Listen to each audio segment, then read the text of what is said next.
कृषि विद्यार्थियों को नमस्कार। आज अपने पढ़ेंगे सरसों और राई के बारे में।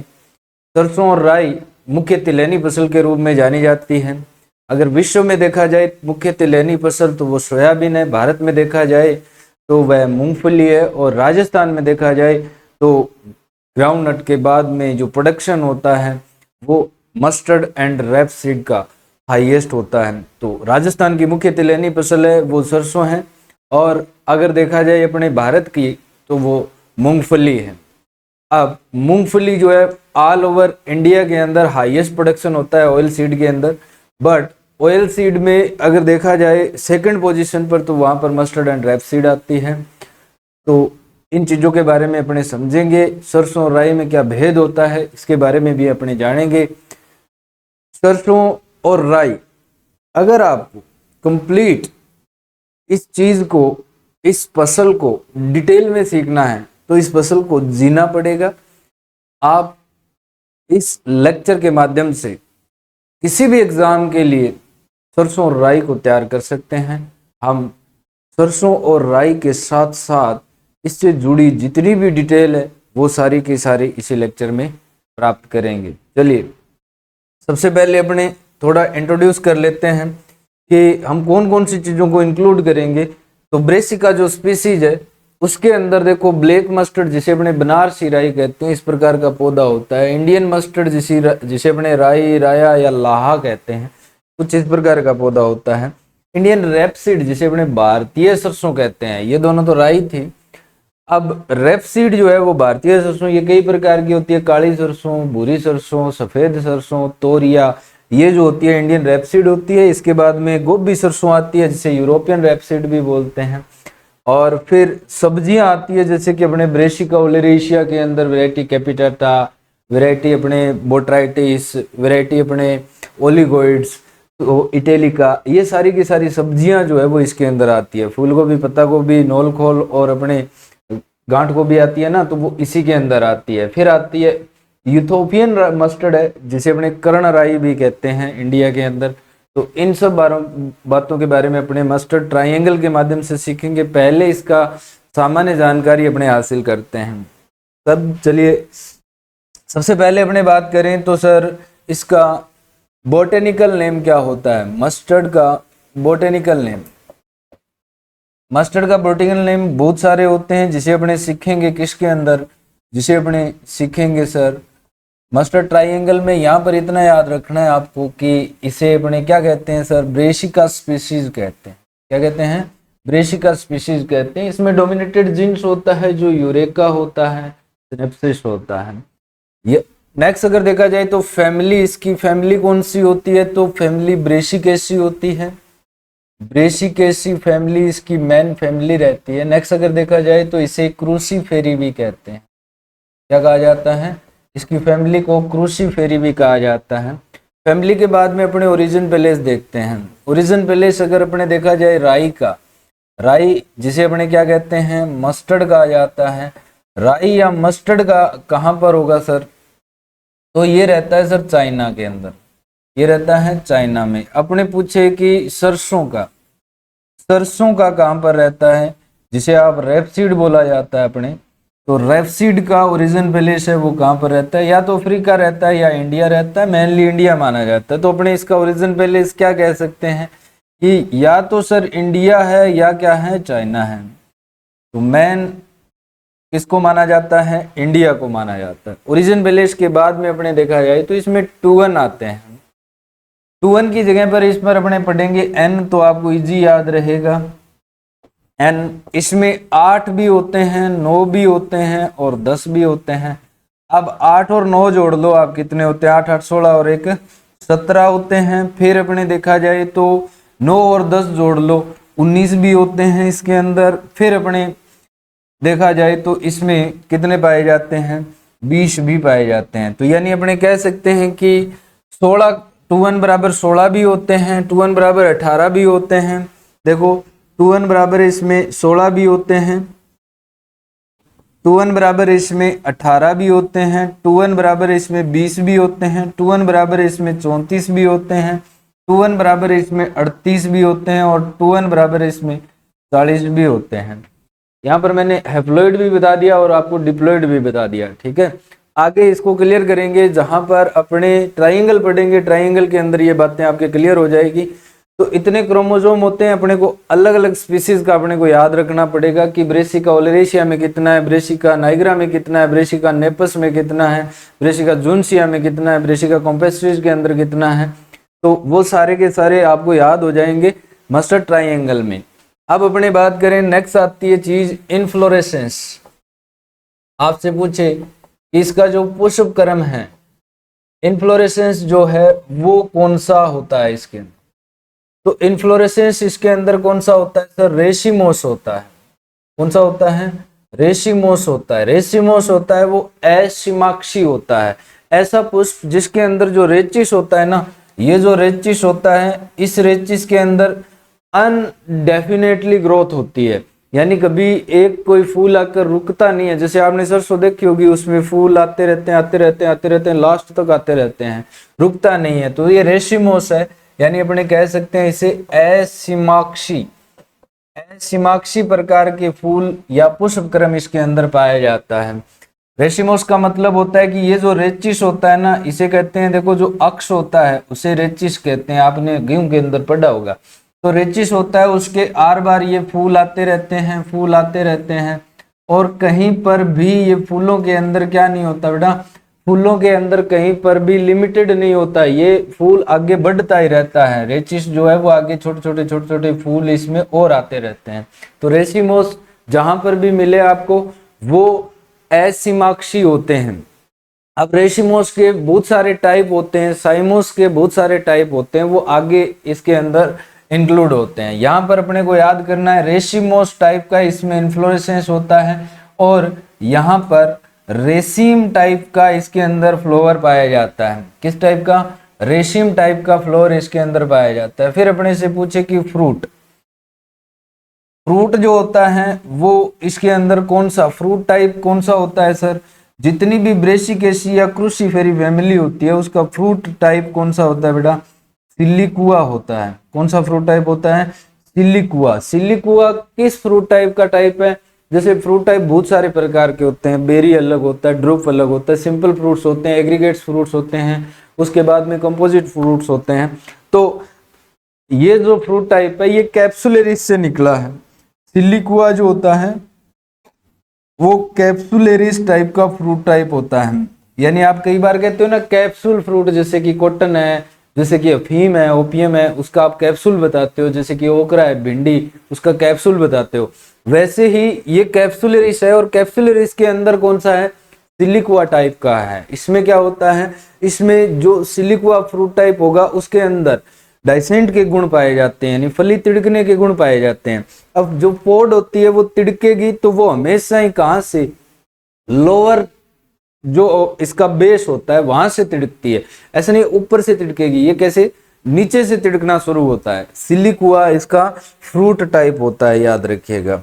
आगे अपने बात करते हैं कौन सा जी, कंटेंट। Content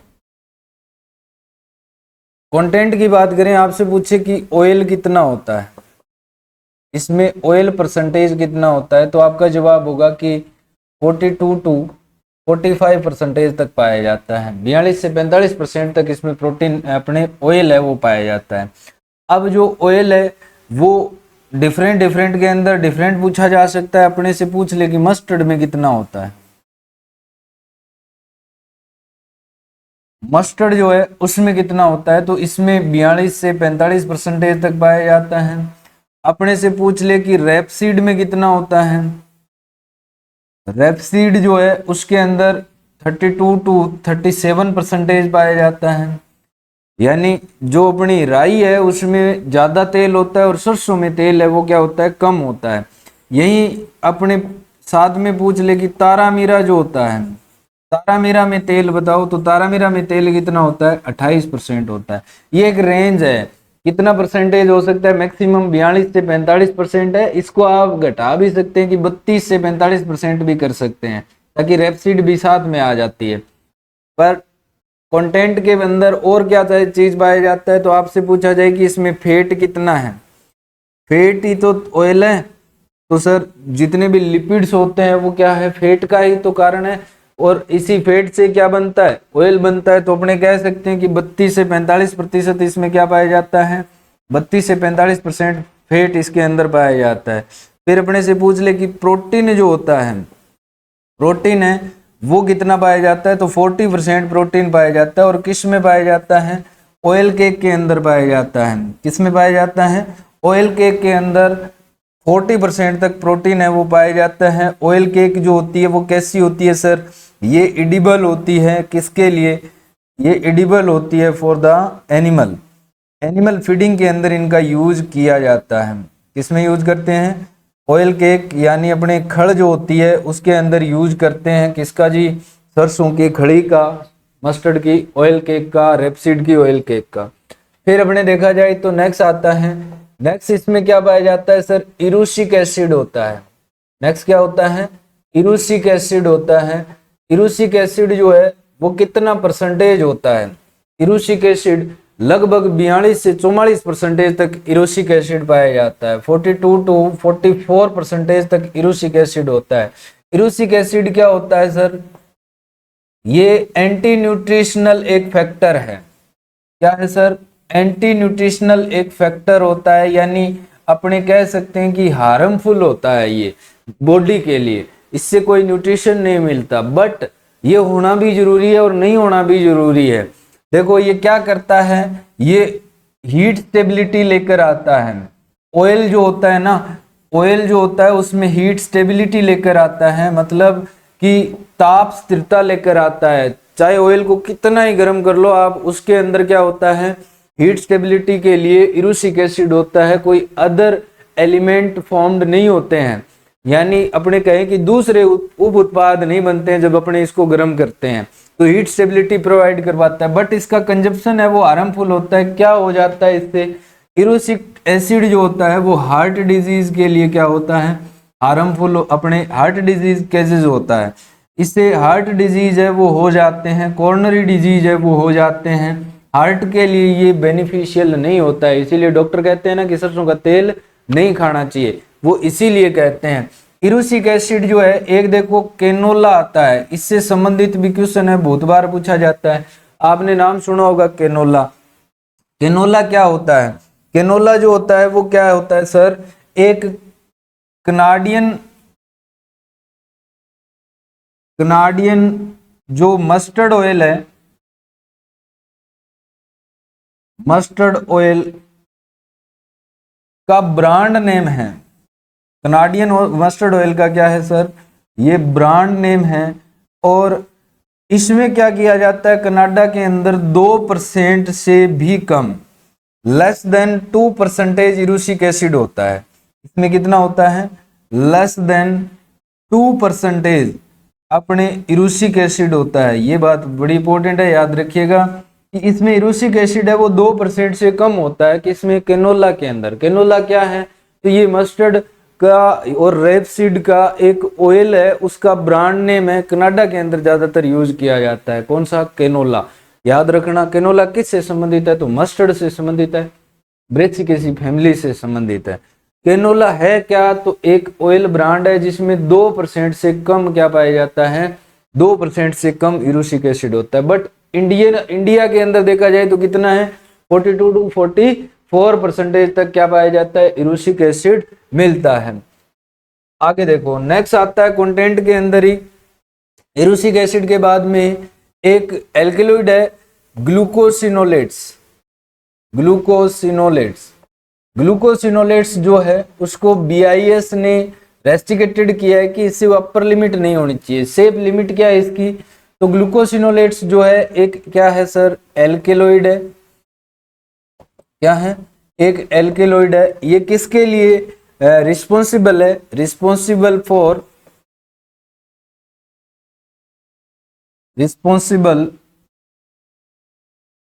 thyroid enlargement.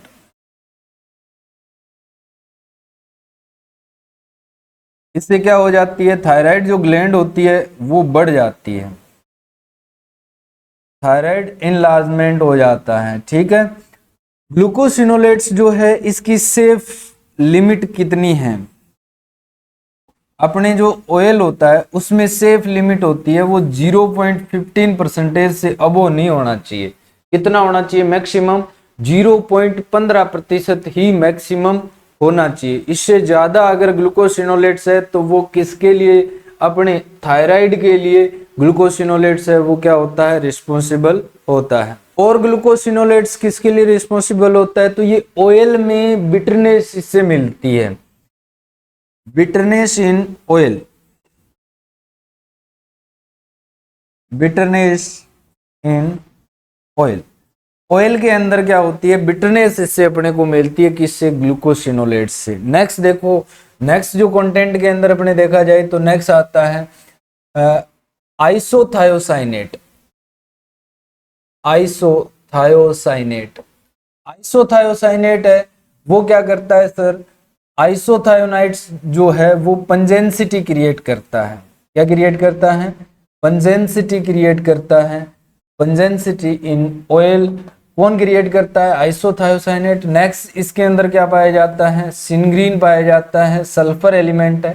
सिनग्रीन जो है वो क्या करता है? Smell in oil, responsible for smell in oil यानी अडर इन ऑयल के लिए ये रिस्पॉन्सिबल होता है। नेक्स्ट अगर देखा जाए तो इसमें एमिनो एसिड्स होते हैं। एमिनो एसिड कौन से होंगे? आप सबको पता है कि अगर प्रोटीन है तो एमिनो एसिड होना जरूरी है।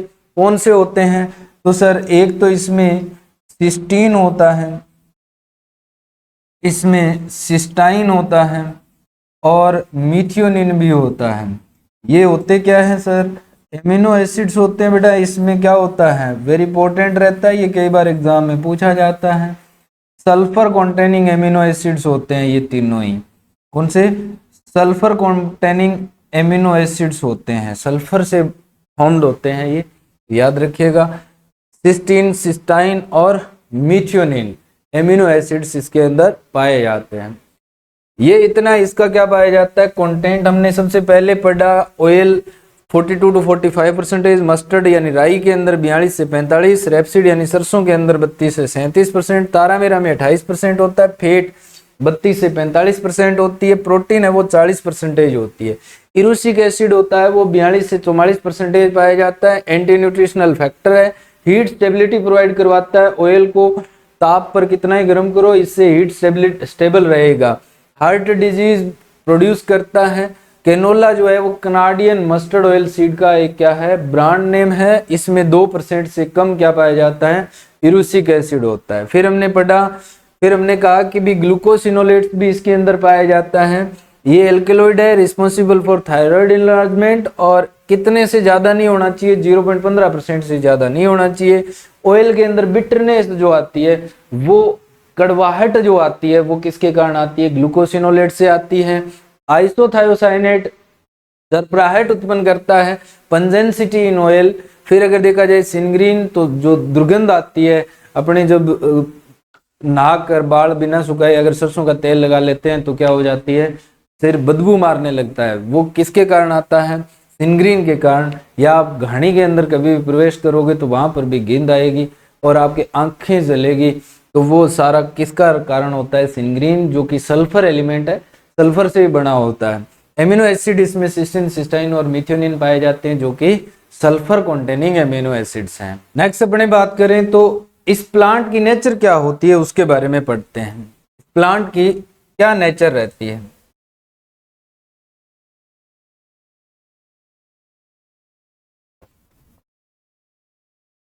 नेचर जो है वो सर देखा जाए तो ये कैसा प्लांट है? C3 प्लांट है। कैसा प्लांट है सर? C3 प्लांट है। मेन कौन से सीजन में ग्रो करवाया जाता है? तो रबी सीजन के अंदर ग्रो करवाते हैं। किस सीजन में ग्रो करवाते हैं? रबी सीजन के अंदर,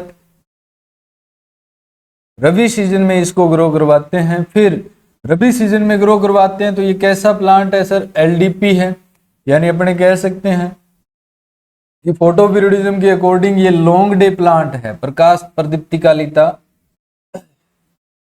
के अकॉर्डिंग इसे लॉन्ग डे प्लांट कहते हैं। फिर अगर देखा जाए तो रेपसीड जो आती है, रेपसीड जिसे आप सरसों कहते हैं, रेपसीड जो होती है वो कैसी होती है सर? क्रॉस पोलिनेटेड होती है।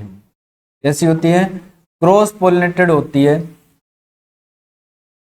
बट जो राई होती है, मस्टर्ड जो होती है, वो कैसी होती है? मस्टर्ड जो है वो सेल्फ पोलिनेटेड होती है, सेल्फ पोलिनेशन इसके अंदर पाया जाता है।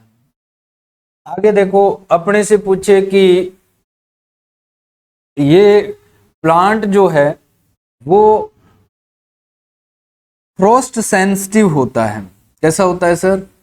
फ्रोस्ट सेंसिटिव होता है। कई बार आपको ये दूसरा वर्ड भी इंग्लिश में मिल जाता है, सस्टेबल, तो ये भी अपने सेंसिटिविटी के लिए ही यूज किया जाता है। अगर कोई पर्टिकुलर थिंग क्या होती है, किसी से अफेक्ट होती है, तो उसके लिए यूज किया जाता है सस्टेबल। आगे देखा जाए तो साथ में यह वाटर जो लॉगिंग होती है उसके लिए भी सेंसिटिव होती है। वाटर लॉगिंग के लिए भी क्या होती है? सेंसिटिव होती है। वाटर लॉगिंग सेंसिटिव के बाद में यह जो सोयल होती है, ये जो अपने क्रॉप होती है वो सेलाइन और एल्केलाइन, सेलाइन यानी लवणीय, एल्केलाइन यानी क्षारीय। एल्केलाइन, सेलाइन एल्केलाइन सोयल के लिए भी क्या होती है? सेंसिटिव होती है। ये बात भी याद रखिएगा। इसके बाद में अगर देखा जाए तो ये मेन क्रॉप होती है, men oil seed crop, oil seed crop of Rajasthan. Rajasthan के लिए ये क्या है? मेन ऑयल सीड क्रॉप रहती है। राजस्थान के लिए मेन ऑयल सीड क्रॉप है जो कौन सी रहती है सर? मस्टर्ड एंड रेपसीड रहती है। C3 प्लांट है, रबी सीजन में ग्रो करवाते हैं। लॉन्ग डे प्लांट है, rapeseed, mustard, rapeseed cross pollinated है, मस्टर्ड सेल्फ पोलिनेटेड है, फ्रोस्ट सेंसिटिव होती है, वाटर लॉगिंग सेंसिटिव होती है, सेलाइन एल्केलाइन सोयल सेंसिटिव होती है, मेन ऑयल सीड क्रॉप और राजस्थान होती है। इसके अलावा अगर देखा जाए तो ये कैसा प्लांट है? डाइकोट या मोनोकोट? तो सर ये डाइकोट प्लांट होता है। इसमें डाइकोट क्या पाया जाता है? सीड होता है। तो ये अपने जो इससे रिलेटेड इस प्लांट की नेचर है उसके बारे में अपन ने पढ़ा। चलिए तो नेक्स्ट अपने बात करते हैं इस क्रॉप की क्लाइमेट के बारे में। कैसी क्लाइमेट इसको चाहिए? तो सर रबी सीजन की ये फसल है। क्लाइमेट की अगर देखा जाए, जलवायु देखी जाए तो किस सीजन की क्रॉप है? रबी की। तो ये कैसी क्रॉप होगी सर? टेम्परेट जलवायु वाली क्रॉप होगी।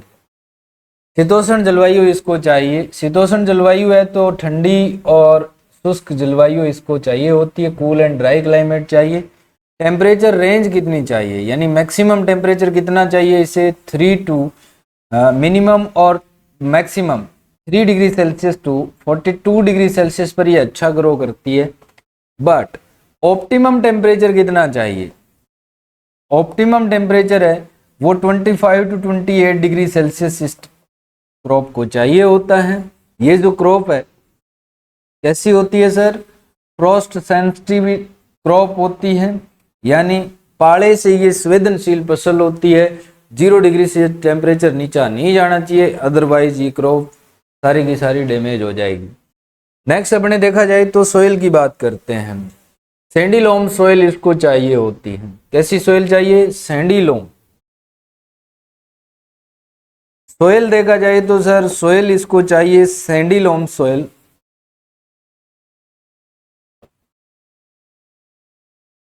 यहाँ पर पीएच कितना चाहिए होता है इसे? तो ये अच्छा वेल ग्रो कर जाती है 6 टू 8 पीएच पर।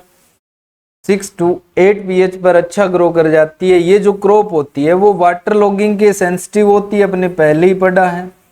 किसके? वाटर लॉगिंग के सेंसिटिव होती है। फिर अगर देखा जाए तो ये जो क्रॉप है वो सेलाइन एल्केलाइन पीएच के लिए भी सेंसिटिव होती है। सेलाइन एल्केलाइन पीएच के लिए भी क्या होती है? सेंसिटिव होती है। तो ये बात भी याद रखिएगा। आगे देखा जाए सोयल के बाद में आता है, हमसे पूछा जाए कि इसका जब कल्टीवेशन करते हैं, तो उस कल्टीवेशन में यानी बुआई करते हैं अपने या सोविंग करते हैं तो क्या क्या बात अपने को ध्यान रखनी चाहिए? कल्टीवेशन में सबसे पहले अपने को टाइमिंग का इशू आता है। टाइम कब होना चाहिए? तो सितंबर से अक्टूबर मंथ के अंदर इसको ग्रो करवाते हैं। कब करवाते हैं सर? सितंबर टू अक्टूबर मंथ में इसको ग्रो करवाते हैं। अब जो तारामीरा होता है उसको थोड़ा सा लेट ग्रो करवाते हैं। तारामीरा जो होता है उसे क्या करते हैं अपने अक्टूबर नवंबर में ग्रो करवाते हैं। तारामीरा की सोविंग कब करनी चाहिए? अक्टूबर से नवंबर मंथ के अंदर करनी चाहिए। अब अपने देखा जाए तो इसमें सीड रेट कितनी रखते हैं, बीज दर कितनी रखी जाती है सरसों की? तो सर सीड रेट जो है वो नॉर्मल सीड रेट जो है वो 3 से 5 किलो रखते हैं। कितनी रखते हैं? 3 से 5 किलो तक बीज दर इसकी रखी जाती है। अगर ये इरिगेटेड में बो रहे हो, सिंचित एरिया में बो रहे हो, तो बीज कम डालोगे तो भी चलेगा। कितना? 2 से 2.5 किलो या 3 किलो तक बीज डालोगे तो भी चलेगा। अगर नॉन इरिगेटेड में यूज कर रहे हो, नॉन इरिगेटेड में कितना यूज करना है सर? तो नॉन इरिगेटेड के अंदर आपको 4 से 5 किलो बीज है वो डालना पड़ेगा असिंचित विरानी भूमियों के अंदर। पर हेक्टेयर की बात हो रही है यहाँ पर, एकड़ नहीं है, पर हेक्टेयर की बात हो रही है। ठीक है, अपने नेक्स्ट बात करते हैं कि सर स्पेसिंग कितनी रखते हैं।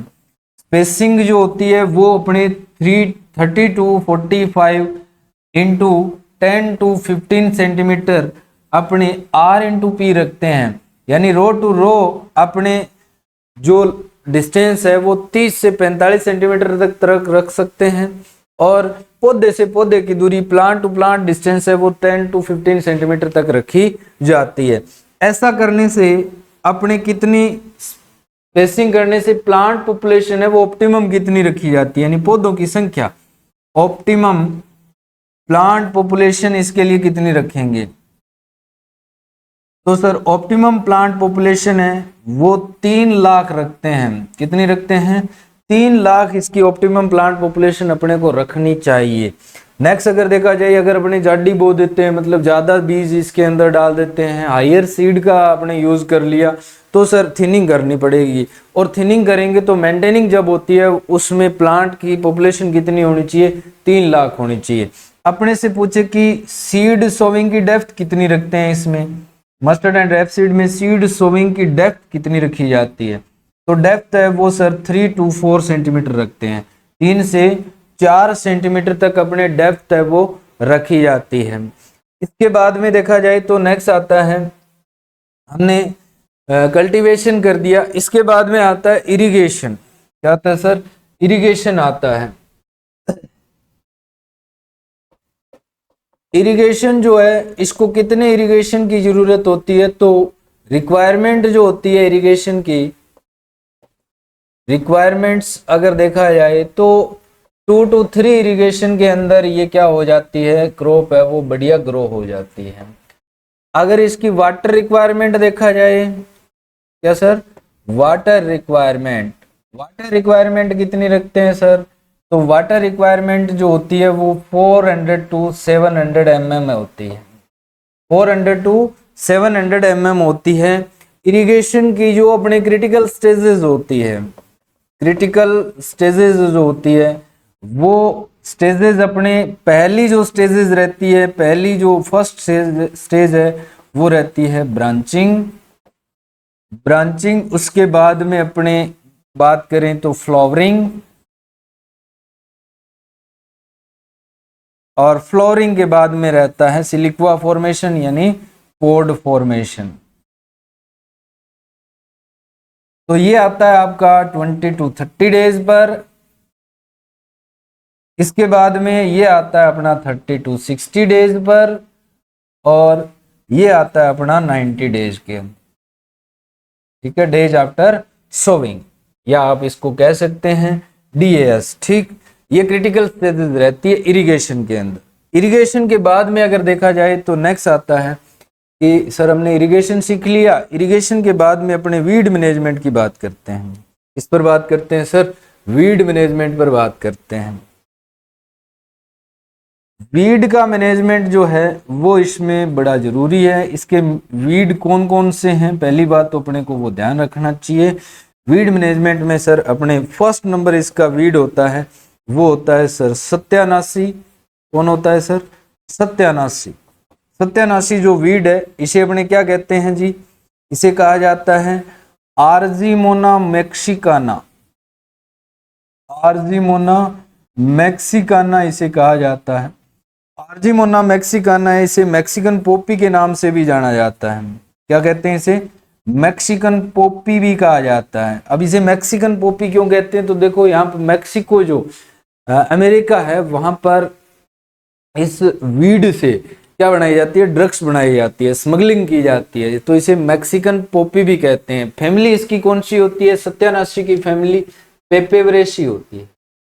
फैमिली कौन सी होती है सर? पेपेवरेसी। पेपेवरेसी इसकी फैमिली होती है, याद रखिएगा। फिर अपने नेक्स्ट देखा जाए तो सत्यानाशी जो है इसमें क्या पाया जाता है? सेंसर मैकेनिज्म पाई जाती है। क्या होती है सर? सेंसर मैकेनिज्म होता है। सेंसर मैकेनिज्म क्या होता है कि इसके अंदर क्या पाया जाता है सर? डाइसेंट पाया जाता है, यानी इसमें पोड जो होती है उस तिड़कती है, और ऑटो अपने क्या होता है इसके अंदर जो सीड होता है उसका अपने सेपरेशन होता है।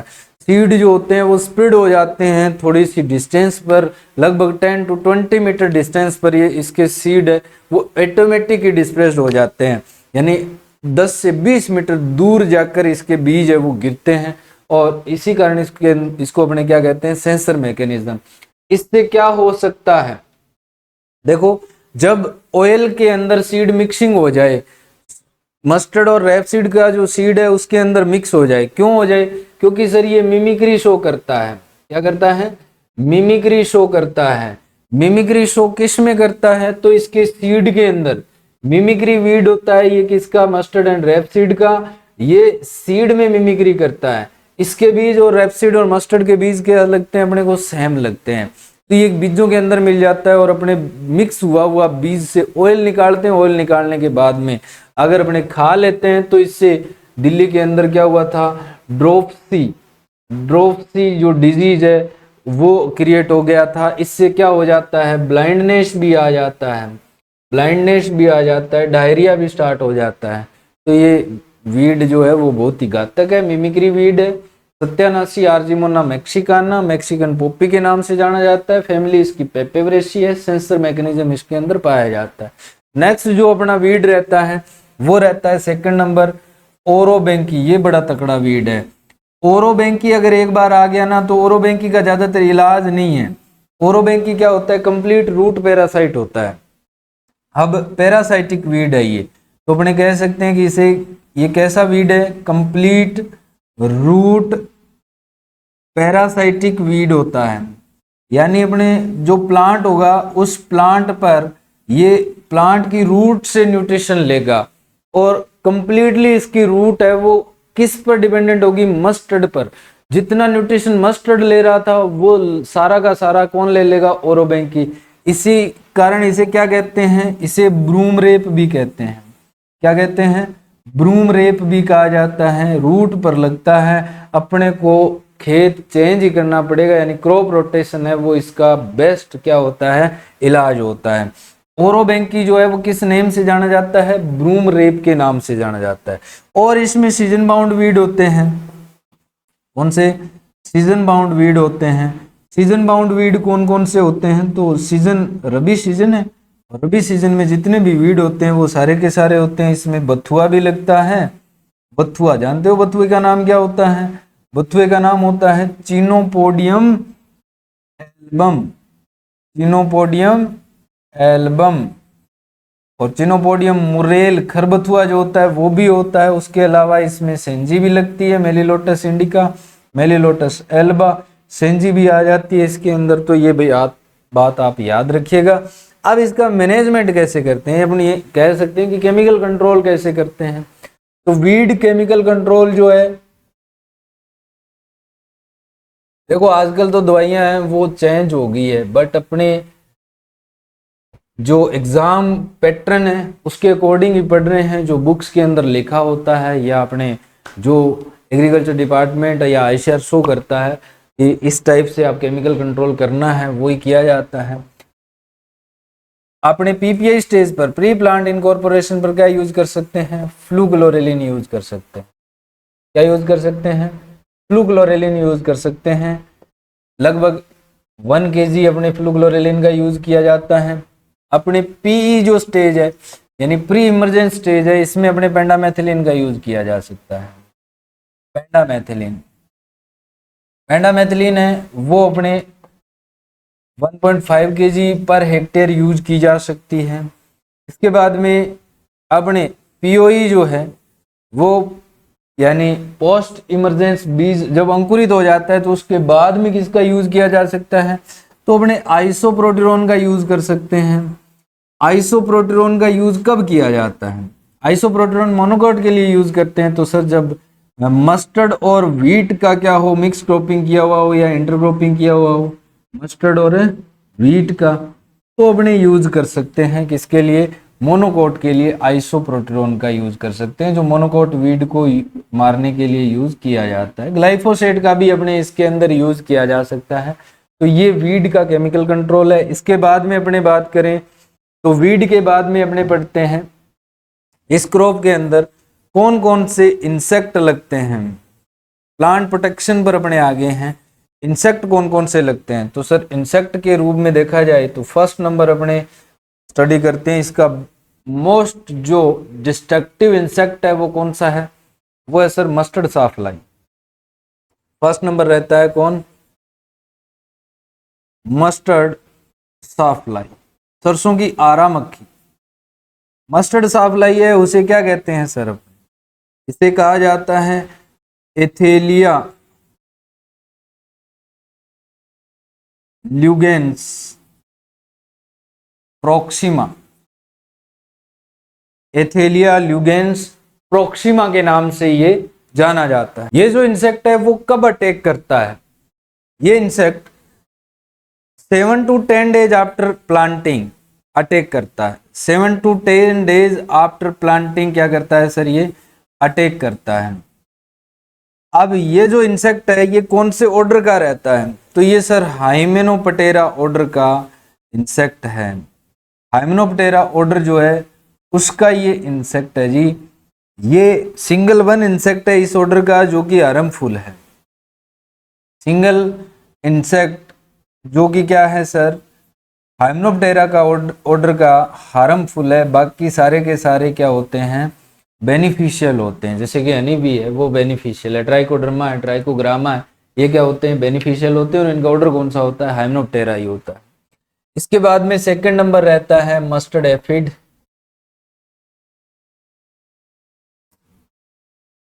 मस्टर्ड एफिड जो होता है इसमें एक बात याद रखना आप, ओवी विविपेरिटी इसके अंदर पाई जाती है, यानी ओवी विविपेरिटी इसके अंदर पाई जाती है। ठीक है, बच्चे भी जन्म देता है ये डायरेक्ट, और अंडों के अंदर बच्चे भी पैदा करता है, दोनों टाइप के होते हैं। ठीक है, बच्चे डायरेक्ट बच्चे पैदा कर सकता है ये। मस्टर्ड एफिड यानी अंडे दे जरूरी नहीं है। इसका नाम क्या होता है, लिपाफिस इर्शियामी। लिपाफिस इर्शियामी इसका नाम होता है। फिर अगर देखा जाए थर्ड नंबर आता है मस्टर्ड एफिड के बाद में पेंटेड बग। पेंटेड बग भी इंसेक्ट रहता है।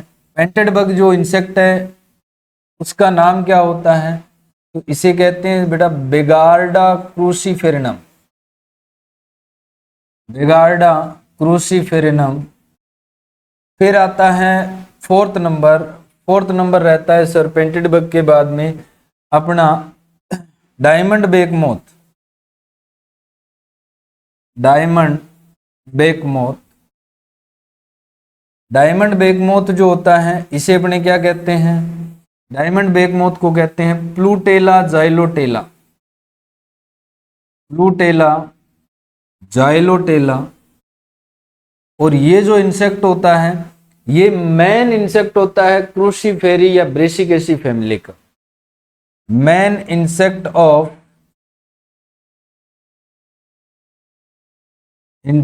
Of Cruciferae family.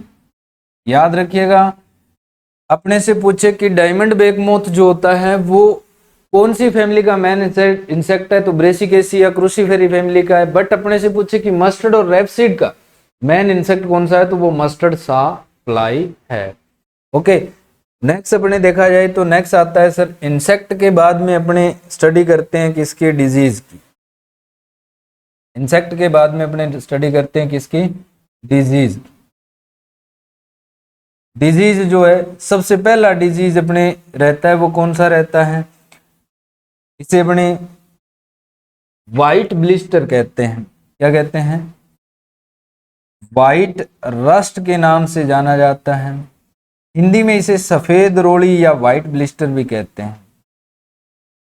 सफेद रोड़ी या कई बार क्या कहा जाता है, वाइट ब्लिस्टर भी कहते हैं। आपको कमेंट में बताना है कि ऐसा कौन सा फंजीसाइड है जिसका यूज रस्ट के लिए, और ऐसा कौन सा फंजीसाइड है जिसका यूज स्मट को कंट्रोल के लिए अपने यूज करते हैं। अब देखो सफेद रोड़ी या व्हाइट ब्लिस्टर किससे होता है, तो ये फंगल डिजीज है। कैसा है, फंगस से होता है, फंगल डिजीज है। और फंगल कौन सा, तो सर फंगस होता है इसके अंदर एल्ब्यूगो कैंडिडा। एल्ब्यूगो कैंडिडा इसका क्या होता है, फंगस होता है, व्हाइट रस्ट का। आगे आता है नेक्स्ट, सेकंड नंबर जो डिजीज रहता है वो रहता है पाउडरी मिल्ड्यू। कौन सा रहता है जी, पाउडरी मिल्ड्यू रहता है। पाउडरी मिल्ड्यू जो है वो किससे फैलता है, तो ये भी फंगल डिजीज है। फंगल डिजीज है और फंगस इसमें क्या कहां पर लगता है, तो upper surface of leaves. Upper surface of leaves, ये तो नॉर्मल बात है, सबको पता होगा। अपर सरफेस ऑफ लीव्स पर क्या लगता है, पाउडरी मिल्ड्यू लगता है। अब पाउडरी मिल्ड्यू होता किससे है, तो इरीसाइफी स्पीसीज से होता है। इरीसाइफी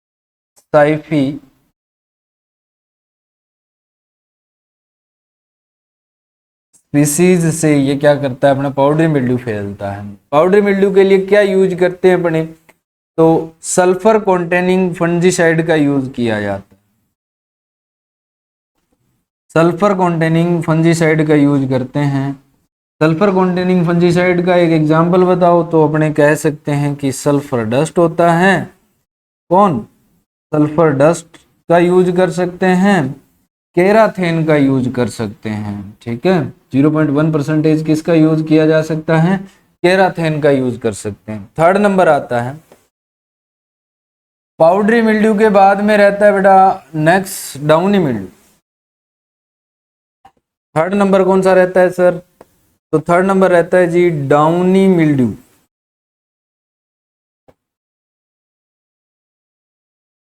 डाउनी मिल्ड्यू जो डिजीज है वो भी कैसा डिजीज है सर, फंगल डिजीज है। मिल्ड्यू नाम आ गया मतलब कैसा डिजीज है, फंगल डिजीज है। ये जो डिजीज है इसमें कहां पर आउटग्रोथ होती है फंगस की, लोअर सरफेस ऑफ लीव्स। और ये किससे होता है, तो पर्नोस्पोरिलस ब्रेसिकी फंगस से होता है। पर्नोस्पोरिलस ब्रेसिकी फंगस से होता है। ठीक है, इसके लिए कौन से फंजीसाइड का यूज करते हैं, तो कॉपर बेस्ड फंजीसाइड का यूज करते हैं। जिसमें कॉपर हो, कॉपर बेस्ड फंजीसाइड का यूज किया जाता है। ओके जी, इसके बाद में अपने देखते हैं फर्टिलाइजर। नेक्स्ट आता है कि अपने को फर्टिलाइजर कौन से डालने चाहिए। नहीं सर हम तो ऑर्गेनिक खेती करेंगे, फर्टिलाइजर नहीं डालेंगे। फर्टिलाइजर एंड मैन्योर की बात करते हैं अपने। तो फर्टिलाइजर और मैन्योर के अंदर देखो पुराने टाइम के अंदर अपने से एनपीके के बड़े क्वेश्चन पूछे जाते थे कि नाइट्रोजन कितना डालते हैं, फास्फोरस कितना डालते हैं, पोटास कितना डालते हैं क्रॉप के अंदर। तो वो एक ट्रेडिशन बना हुआ है, याद आपको कर लेना चाहिए कि एनपीके कौन सी क्रॉप में कितना डालते हैं। ठीक है, वैसे इनकी एक स्पेसिफिक वैल्यू है, ज़्यादा अपने को कन्फ्यूजन में नहीं रहना है। स्पेसिफिक वैल्यू है, सीरियल्स में 4-2-1 के रूप में यूज करते हैं, पल्सीड पल्सेज 1-2-1 के रूप में यूज करते हैं। तो वैसे रेशियो के आधार पर अपने याद कर सकते हैं। वैसे इसके अंदर 90 60 और 30 का यूज किया जाता है किलोग्राम पर हेक्टेयर एनपीके का। इसके लिए बेस्ट फर्टिलाइजर कौन सा है?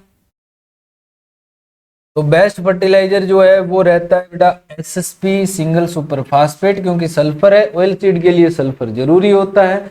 एसएसपी में सल्फर कितना होता है? तो 12%, फास्फोरस कितना होता है? 16%, कैल्शियम कितना होता है? 19%।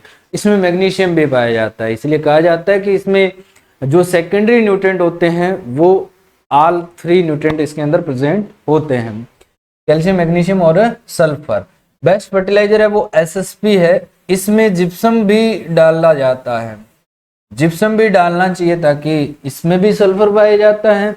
और जिप्सम कितना डालते हैं अपने? 250 kg पर हेक्टेयर अपने यूज करते हैं। ठीक है, फर्टिलाइजर एंड मेन्योर के बाद में अपने बात करते हैं इसकी cultivar.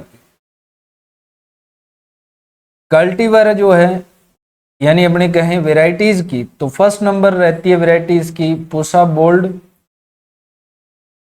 Pusa bold. Second number रहती है दुर्गामणि, दुर्गामणि। दुर्गामणि जो वैरायटी है ना, ये वैरायटी ओरोबेंकी रेजिस्टेंट है, इसमें ओरोबेंकी नहीं लगता, ओरोबेंकी रेजिस्टेंट है। अब देखो ये सारी वैरायटी जो मैं आपको बताऊंगा ये मस्टर्ड की भी है, रेपसीड की है, मिक्स है, तो मिक्स ही याद करनी है अपने को। पुष्पा बोल्ड है, दुर्गामणि है, फिर अपने थर्ड नंबर देखा जाए तो अरावली है, अरावली। इसके बाद में अपने देखा जाए 4 नंबर तो आशीर्वाद है, आशीर्वाद वैरायटी रहती है। PR15 क्रांति वैरायटी इसकी रहती है, PR15 जिसे अपने क्या कहते हैं सर? क्रांति, क्रांति वैरायटी रहती है। इसके बाद में 6 नंबर पुष्पा बोल्ड आ गई, पुष्पा गोल्ड भी इसकी वैरायटी रहती है। फिर 6 नंबर जगन्नाथ भी इसकी वैरायटी रहती है। और किसकी है भी Jagannath? Mutant variety of rice की भी जगन्नाथ वैरायटी रहती है। इसके बाद में नेक्स्ट अपने देखा जाए तो एनआरसी एचबी,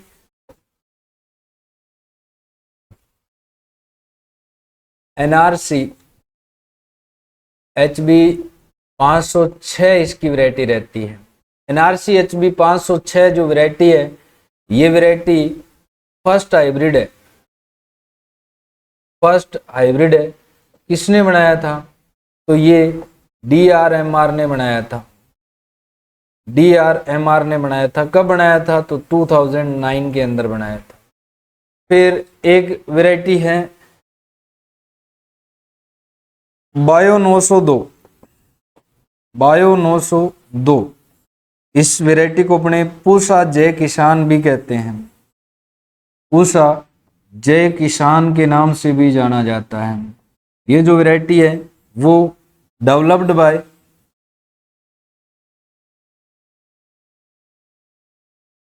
बायोटेक्नोलॉजी, बायोटेक्नोलॉजी से बनाई गई है। कब बनाई थी ये वैरायटी? तो 1994 के अंदर बनाई गई थी। बायो 902 पूसा जय किसान। ठीक है, बायोटेक्नोलॉजी से बना हुआ पहली वैरायटी है, फर्स्ट वैरायटी है। इसके बाद में देखो एक वैरायटी है DMH11, DMH11। ये जो वैरायटी है यह बिट्टी मस्टर्ड है, कैसा है? बिट्टी मस्टर्ड है, इंडिया का पहला बिट्टी मस्टर्ड है। कब बनाया था? 2016 में बनाया था, बट GAC ने अप्रूवल नहीं दिया था। Genetic engineering approval committee India के अंदर कोई भी बायोटेक्नोलॉजी से क्रॉप बनाओगे तो उस क्रॉप का आपको अप्रूवल लेना पड़ेगा। इन्वायरमेंटल जो अपनी मिनिस्ट्री है उसके अंडर वर्क करती है एक कमेटी है, जेनेटिक इंजीनियरिंग अप्रूवल कमेटी, कि ये जो आपने प्रोडक्ट बनाया है ये प्रोडक्ट कोई इन्वायरमेंट को हार्म तो नहीं करवाता, पहुंचाता है, या ह्यूमन बीइंग के लिए हेल्थ इश्यू तो कोई क्रिएट नहीं करता है। इसके लिए GAC ने अप्रूवल नहीं दिया। GAC ने अप्रूवल कब दे दिया? 2022 में दे दिया कि अब मोदी जी की सरकार है, अब कोई दिक्कत को नहीं, पहले दिक्कत थी। तो 2022 के अंदर इसको जीईसी से अप्रूवल मिल गया और ये DMH11 है, बीटी मस्टर्ड है, वो बन गया। भावनाओं के साथ कोई संबंध नहीं है, मैं वैसे ही मजाक कर रहा था। अपने को पढ़ना है, बाबा घर आना चाहिए कैसे भी आओ। इसके बाद में नेक्स्ट देखो, नेक्स्ट आती है लक्ष्मी। नेक्स्ट कौन सी वैरायटी है? लक्ष्मी। और कौन सी है? लक्ष्मी के बाद में अपनी रहती है माया। माया भी इसकी वैरायटी रहती है। तो ये इतने कल्टीवर है जो आप याद कर सकते हैं। नेक्स्ट अपने पढ़ते हैं मस्टर्ड ट्राइंगल। नेक्स्ट क्या पढ़ते हैं सर? मस्टर्ड का ट्राइंगल पढ़ते हैं। तो मस्टर्ड का ट्राइंगल है वो US नागाहेरू नाम के आदमी ने दिया था। इस मस्टर्ड ट्राइंगल में अपने बहुत सारी डिटेलिंग चीजें हैं वो पढ़ेंगे। मस्टर्ड ट्राइंगल,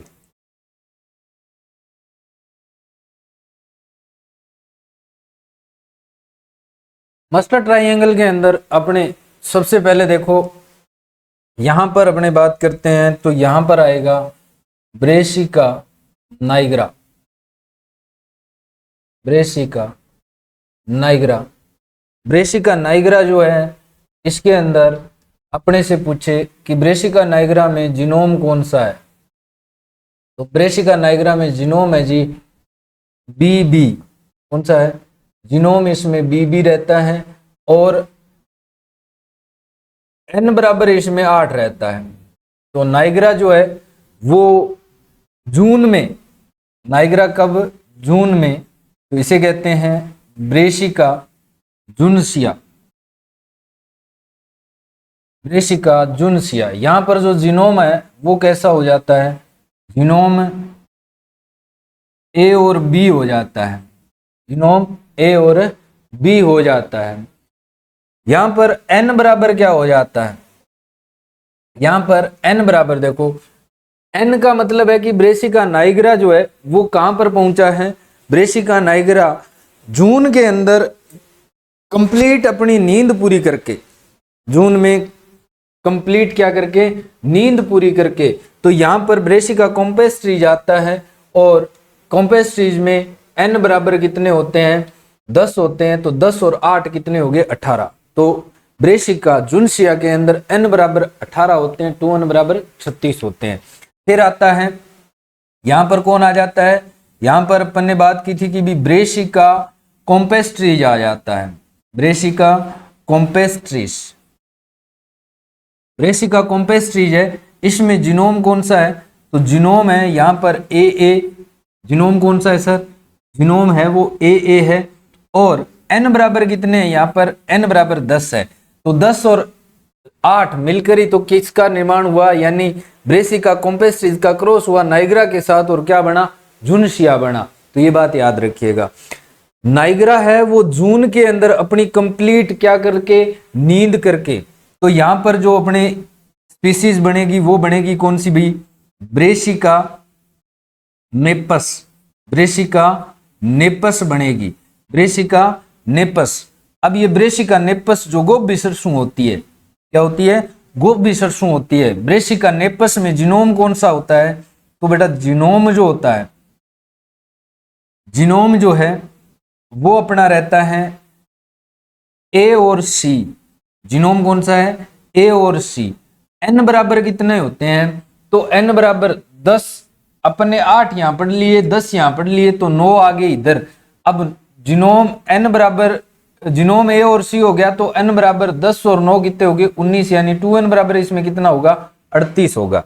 इसके बाद में देखो इधर की तरफ आता है ब्रेसिका ओलेरेशिया।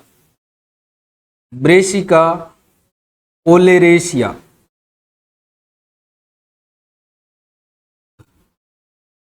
नाइग्रा जून में अपनी नींद कंप्लीट करके नेप, ठीक है, कंप्लीट नेपस के साथ ओला से आगे अपने और पढ़ेंगे, ओलाकार से पहुंचा। ठीक है, तो याद हो जाएगा ये ब्रेसिका ओलेरेशिया। ब्रेसिका ओलेरेशिया।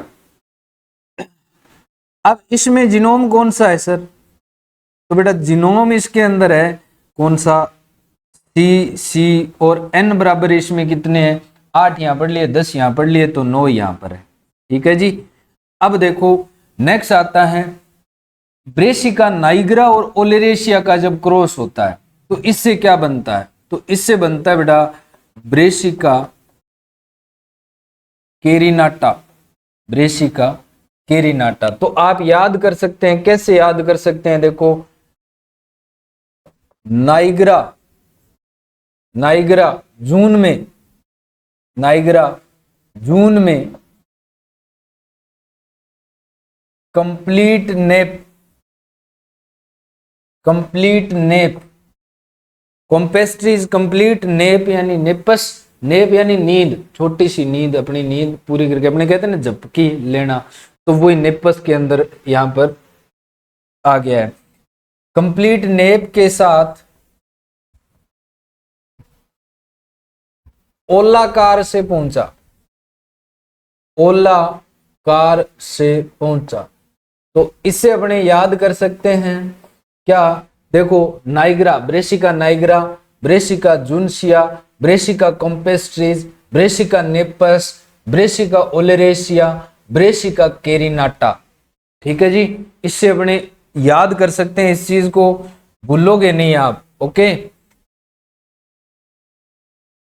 तो इसके बाद में अपने नेक्स्ट देखो, नेक्स्ट अपने इनको नाम के आधार पर देखते हैं कि भी इनको क्या क्या कहा जाता है, क्या नहीं कहा जाता। ठीक है जी, तो ब्रेसिका नाइग्रा जो है उसको सबसे पहले अपने अध्ययन करते हैं कि ब्रेसिका नाइग्रा को क्या कहते हैं। ब्रेसिका नाइग्रा जो होती है उसे अपने बनारसी राई कहते हैं। क्या कहते हैं? बनारसी राई कहते हैं।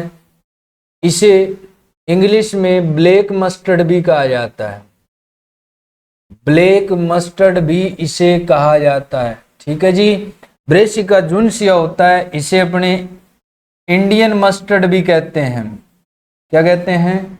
इंडियन मस्टर्ड भी कहा जाता है, और इसे इंडियन मस्टर्ड के साथ में राई भी कहते हैं, राया भी कहते हैं, और लाहा भी कहते हैं, राया भी कहते हैं, और इसे अपने क्या कहते हैं? लाहा भी कहते हैं। ब्रेसिका कॉम्पेस्ट्रीज है, इसे इंडियन रेपसीड के नाम से जाना जाता है। इसे किस नाम से जानते हैं? इंडियन रेपसीड के नाम से जानते हैं, इंडियन रेपसीड। ओके, ये जो भारतीय सरसों के नाम से जाना जाता है। इसमें कौन कौन सी सरसों आती है? देखो भूरी सरसों, ब्राउन सरसों भी आती है, ब्राउन रेपसीड भी इसे कहते हैं। इसी में कौन सी आती है? ब्लैक रेपसीड भी आती है, ब्राउन के बाद में येलो भी आती है, येलो सरसों भी आती है। इसे ही अपने व्हाइट सरसों के नाम से भी जाना जाता है, व्हाइट सरसों। ब्रेसिका कॉम्पेस्ट्रीज वैरायटी अगर एल्बा आ जाए, वैरायटी कौन सी? एल्बा आ जाए, तो उसे क्या कहा जाता है? व्हाइट सरसों, जो भूत भगाने के लिए रखी जाती है। इसके साथ में इसमें कौन आता है? इंक्लूड कौन होता है? तोरिया भी इंक्लूड होती है। कौन इंक्लूड होता है? तोरिया भी। ब्रेसिका नेपस, ब्रेसिका नेपस जो है वो इथोपियन मस्टर्ड के नाम से जानी जाती है। किस नाम से? इथोपियन मस्टर्ड के नाम से भी, रेपसीड के नाम से भी जानी जाती है। ये ब्रेसिका नेपस जो है वो इथोपियन रेपसीड के नाम से जानी जाती है, याद रखना। इंग्लिश का नाम क्या है इसका? इथोपियन रेपसीड है। ब्रेसिका कॉम्पेस्ट्रीज का इंग्लिश नाम क्या है? Indian rapeseed. इथोपियन रेपसीड भी है। अब इसे गोभी सरसों कहते हैं। क्या कहते हैं? गोभी सरसों कहते हैं। ये सेल्फ फर्टाइल होती है, गोभी सरसों कहते हैं इसे।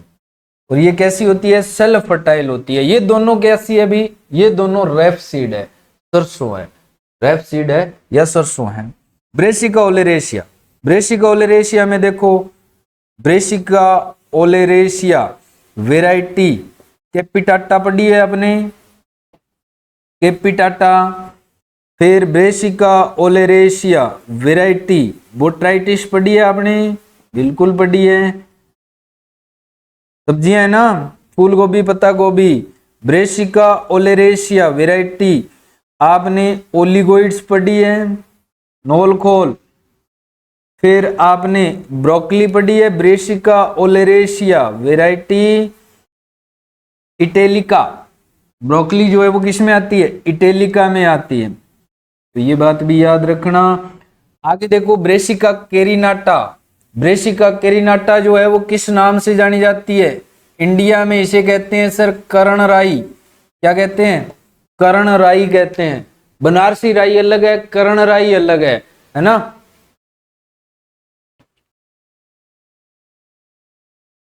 तो देखो यहां पर अपने इथोपियन रेपसीड तो किसको कहा था, ब्रेसिका नेपस को कहा था, बट इथोपियन मस्टर्ड जो है वो कौन सी आती है, ब्रेसिका कैरिनाटा। इथोपियन मस्टर्ड जो है वो कौन सी है, इथोपियन मस्टर्ड,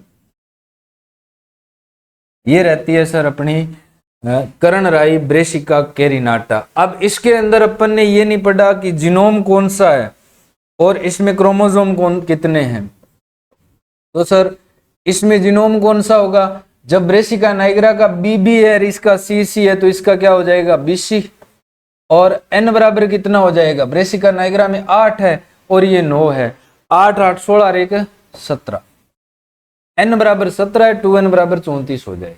ये अपना क्या है, मस्टर्ड ट्राइंगल है, जो कि यूएस नागाहेरू ने प्रोवाइड करवाया था, और इसी के साथ अपने मस्टर्ड और रेपसीड क्रॉप है वो कंप्लीट होती है। Thank you, thanks for watching, have a nice day.